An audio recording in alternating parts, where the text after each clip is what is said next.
Bismillahirrahmanirrahim. Assalamualaikum warahmatullahi wabarakatuh. Pada kesempatan hari ini, saya Fira Nur Fadila akan membahas apa itu manajemen risiko dan salah satu jenis dari manajemen risiko, yaitu risiko operasional. Semoga kalian semua yang menonton video ini dalam keadaan sehat walafiat. Amin amin ya rabbal alamin. Yang pertama, saya akan menjelaskan tentang manajemen risiko.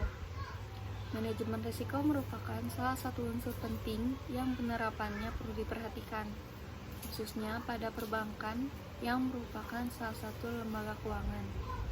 Secara umum, bank syariah memiliki risiko yang relatif sama dengan bank konvensional, tapi bank syariah juga memiliki risikonya tersendiri karena harus mengikuti prinsip-prinsip syariah, seperti risiko pasar, risiko kredit, risiko operasional, dan risiko likuiditas. Menurut Undang-Undang Republik Indonesia Nomor 21 Tahun 2008 tentang Perbankan Syariah, dalam pasal 38 ayat 1 disebutkan bahwa manajemen risiko merupakan serangkaian prosedur dan metodologi yang digunakan oleh perbankan untuk mengidentifikasi, mengukur, memantau, dan mengendalikan risiko yang timbul dari kegiatan usaha bank. Dari definisi tersebut dapat disimpulkan bahwa esensi manajemen risiko adalah kecakupan prosedur dan metodologi pengelolaan risiko sehingga kegiatan usaha bank tetap dapat terkendali pada batas atau limit yang dapat diterima serta menguntungkan bank. Selanjutnya, saya akan menjelaskan tentang risiko operasional. Risiko operasional merupakan risiko kerugian yang diakibatkan oleh kegagalan proses internal, kesalahan manusia, kegagalan sistem, dan atau adanya kejadian-kejadian eksternal yang mempengaruhi operasional bank. Risiko operasional lebih terlihat bagi bank syariah karena adanya fitur-fitur perjanjian yang khusus dan lingkungan hukum umum. Ada 3 faktor yang menyebabkan timbulnya risiko operasional. Yang pertama ada infrastruktur seperti teknologi, kebijakan, lingkungan, pengamanan, perselisihan, dan lain-lain. Yang kedua ada proses, dan yang terakhir ada sumber daya. Pada risiko operasional, terdapat beberapa komponen yang dapat mempengaruhi kerugian pada bank. Yang pertama itu ada risiko faktor internal. Risiko faktor internal merupakan terjadinya kesalahan atau kegagalan dalam proses internal. Contohnya, seperti kesalahan atau keliruan transaksi kepada nasabah. Yang kedua ada risiko manusia. Faktor internal kerap kali dijadikan penyebab utama pada kegagalan proses operasional. Tapi pada nyatanya manusialah yang menyebabkan kegagalan tersebut. Manusia merupakan faktor inti di bank yang tidak hanya memberikan keuntungan tapi juga sering menimbulkan risiko. Risiko operasional yang disebabkan oleh manusia juga bisa disebabkan pada pelatihan dan manajemen yang tidak memadai, kesalahan manusia, pemisahan tugas dan wewenang yang tidak jelas, dan sebagainya. Yang ketiga ada risiko sistem. Teknologi merupakan salah satu sumber utama dalam proses operasional dalam dunia perbankan. Selain memberikan kemudahan, teknologi juga dapat menimbulkan risiko yang tinggi. Risiko sistem merupakan risiko yang timbul dari penggunaan teknologi dan sistem informasi. Contohnya, seperti kerusakan data, kesalahan program, dan sebagainya. Yang keempat ada risiko faktor eksternal. Risiko eksternal merupakan risiko yang terjadi di luar kendali bank. Contohnya seperti perubahan undang-undang, bencana alam, pencurian, dan sebagainya. Risiko operasional harus diidentifikasi. Identifikasi risiko merupakan mempertimbangkan dari semua aspek yang terjadi pada situasi saat ini dengan situasi yang akan datang. Dalam mengidentifikasi risiko dapat diklasifikasikan menjadi 2 faktor yang berkaitan dengan kejadian, yaitu frekuensi dan dampak. Dalam pengidentifikasian risiko harus didekati secara bersama karena tidak seorang pun yang dapat menyelesaikannya secara sendiri. Risiko operasional diukur berdasarkan 2 faktor, yaitu risiko yang melekat dengan suatu aktivitas atau inherent risk, dan sistem pengendalian risiko atau risk control system. Basel II Accord juga mensyaratkan agar bank mengukur, menghitung, dan mengalokasikan modal dengan cara yang serupa dengan risiko kredit dan risiko pasar dengan metode sebagai berikut.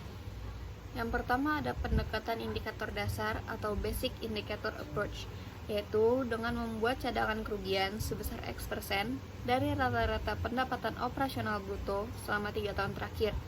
Yang kedua ada pendekatan standar atau standardized approach, yaitu dengan membuat cadangan kerugian dengan memperhitungkan kontribusi aktivitas utama bank. Yang ketiga ada pendekatan pengukuran lanjutan atau advanced measurement approach, yaitu model internal yang dibuat sendiri oleh bank dan harus mendapatkan persetujuan dari regulator atau supervisor OJK. Risiko operasional harus dikendalikan dengan cara menghindarkan risiko atau risk avoidance.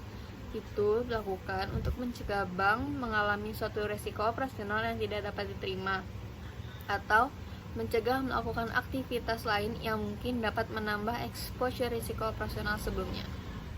Perbankan syariah sendiri memiliki tantangan-tantangan unik dalam beberapa bidang, atau dapat juga disebut sebagai risiko yang lebih spesifik di perbankan syariah, yaitu yang pertama ada risiko commercial displays.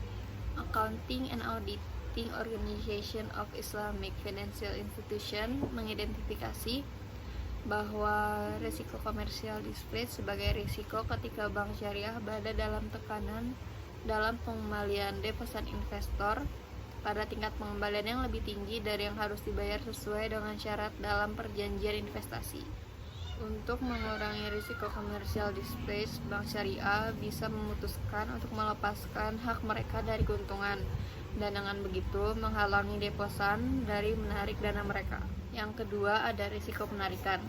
Bank syariah memiliki risiko penarikan yang dilakukan oleh pihak nasabah jika keuntungan yang mereka terima lebih rendah dari apa yang bisa diterima dari bank lain. Jika bank syariah dikelola tidak efisien dan terus-menerus memberikan hasil yang rendah, maka deposan akan memutuskan untuk memindahkan uang mereka dan mengikis nilai dari bank tersebut. Yang ketiga ada risiko tata kelola. Risiko tata kelola mengacu pada risiko yang timbul dari kegagalan dalam mengelola lembaga, kelalaian dalam melakukan usaha dan memenuhi kewajiban kontrak, serta kelemahan lingkungan, kelembagaan internal dan eksternal, termasuk risiko hukum ketika bank tidak dapat menegakkan perjanjian mereka. Yang keempat ada risiko fidusia.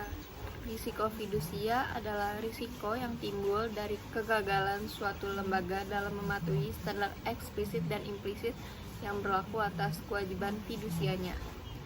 Risiko fidusia mengarah pada risiko hukum. Jika bank melanggar tanggung jawab fidusianya terhadap deposan dan pemegang saham. Sebagai agen fidusia, bank syariah diharapkan untuk bertindak berdasarkan kepentingan terbaik bagi deposan investor dan pemegang saham. Yang kelima ada risiko transparansi. Transparansi didefinisikan sebagai keterbukaan publik atas informasi yang dapat dipercaya dan tepat waktu yang memungkinkan pengguna informasi untuk membuat penilaian yang akurat mengenai kondisi keuangan dan kinerja sebuah bank, kegiatan usaha, profil resiko, dan praktik manajemen resiko. Dengan kurangnya transparansi, dapat menciptakan risiko kerugian akibat keputusan yang buruk berdasarkan informasi yang kurang lengkap dan tidak akurat. Yang keenam ada risiko syariah. Risiko syariah terkait dengan struktur dan fungsi dari Dewan Syariah di tingkat lembaga. Risiko ini terdiri dari dua jenis, yaitu yang pertama dikarenakan oleh praktek non-standar berkaitan dengan perjanjian yang berbeda di negara yang berbeda, dan yang kedua dikarenakan kegagalan dalam mematuhi syariah. Perbedaan dalam permanajemenan syariah berdampak pada perbedaan dalam pelaporan keuangan, audit, dan perlakuan akuntansi. Yang ketujuh ada risiko reputasi. Risiko reputasi adalah perilaku yang tidak bertanggung jawab atau perilaku manajemen akan merusak kepercayaan dari klien-klien bank. Meskipun risiko fidusia dan risiko syariah juga berasal dari kelalaian dan ketidakpatuhan, risiko reputasi adalah risiko di mana perilaku tidak bertanggung jawab dari suatu lembaga dapat mencemari reputasi dari bank-bank lain dalam industri.